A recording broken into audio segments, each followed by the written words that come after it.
इसको एक सरलता से समझें। एक बच्चा विद्याध्ययन करके आया घर पे। माता ने कहा, बेटा तू आ गया, मैं बड़ी चिंतित थी तेरे लिए। आ गया विद्याध्ययन करके।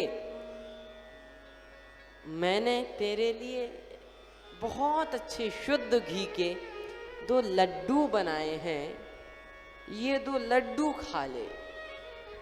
बेटा बोला, माँ लड्डू तो बाद में खाऊंगा, पहले तर्क का चमत्कार देखो, मेरी विद्या।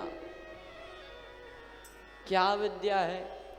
कहा कि ये 2 लड्डू को 3 सिद्ध कर दूंगा। माता बोली, 2 लड्डुओं को 3 कैसे सिद्ध करेगा? बेटा बोले, रुको माँ, चलो आप गिनो कितने लड्डू हैं। तो माँ ने 1 लड्डू पर हाथ रखा, बोली 1। बेटा बोला ठीक, और दूसरे पर हाथ रखा 2। बेटा बोला 2 और 1 3। अब माँ इधर से गिने 1, ठीक है, और जैसे ही कहे 2 तो बेटा कहे 2 और 1 3। अब यह तो गणित का सिद्धांत ही है कि जहां 1 और 2 जुड़ जाएं वहां 3 है। तो माँ बोली, देखो बेटा लड्डू तो 2 ही हैं। बेटा बोला, ऐसे नहीं, सिद्ध करो। माँ बोली, चलो मैं हार गई, तुम जीत गए।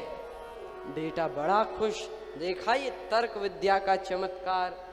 वहीं पर उसका पिता भी बैठा था, वो भी उसी का पिता था। क्या कहा? पिता बोला, वाह बेटा, मैंने भी तेरी विद्या देखी, इतनी बढ़िया विद्या पढ़कर आया है तू। आहा हा हा, मन में बड़ा आनंद भर गया। लेकिन बेटा अब मैं तुमसे एक बात कहना चाहता हूँ। क्या? कहा कि 1 लड्डू तेरी माँ खा लेगी, दूसरा मैं खा लूंगा, तीसरा है सो तू खा ले। अब जीत भले ही गया, लेकिन मिला क्या? कुछ नहीं। ऐसे ही तर्क की कोई प्रतिष्ठा नहीं है। श्री भरद्वाज जी तर्क नहीं करते, पूछते हैं। कोई न विमल विवेक और गुरु सन किए दुराव। गुरुदेव से कुछ पाने में हृदय में विमल विवेक की उत्पत्ति नहीं होती। अब याज्ञवल्क्य जी क्या कहते हैं? याज्ञवल्क्य बोले मुस्काई, तुम ही विदित रघुपति प्रभुताई। चाहौ सुने राम गुण गूढ़ा, चाहौ सुने राम गुण गूढ़ा। कीन्हु प्रश्न मनहु अति मूढ़ा।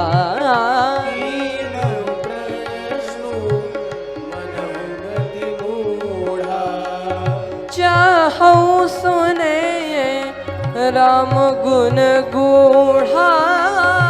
चाहौ सुने राम गुण गूढ़ा।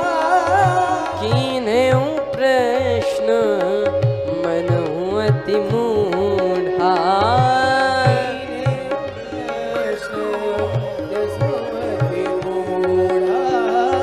चाहौ सुने राम गुण गूढ़ा। चाहौ सुने राम गुण गूढ़ा। मैं जान गया हूँ। क्या जान गए हो? कि तुम भगवान की प्रभुता जान गए हो। लेकिन एक बात है कि जिस प्रकार से तुम्हें कोई संशय नहीं है तुम तो संशय की लीला ऐसी कर रहे हो जिसकी वजह से तुम्हें और पूरे जगत को भगवान की कथा सुनने का लाभ मिले। तो जिस प्रकार से तुम्हें कोई संशय नहीं है, तुम संशय की लीला कर रहे हो, उसी प्रकार से माता भवानी को भी कोई संशय नहीं था। और यहीं से प्रारंभ करते हैं।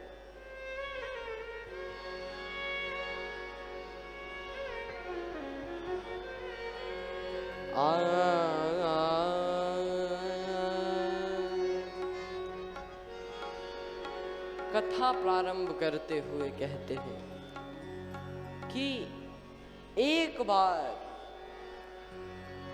त्रेता युग माही शंभु गए कुंभज ऋषि पाही। एक बार त्रेता युग के समय में भगवान भूत भावन भोलेनाथ कहाँ जाते हैं? शंभु गए। उल्लेख है कुंभज ऋषि पाही। लेकिन अकेले नहीं गए, साथ में माता सती भी है। संग सती जग जननी भवानी पूजे ऋषि अखिलेश्वर जाने।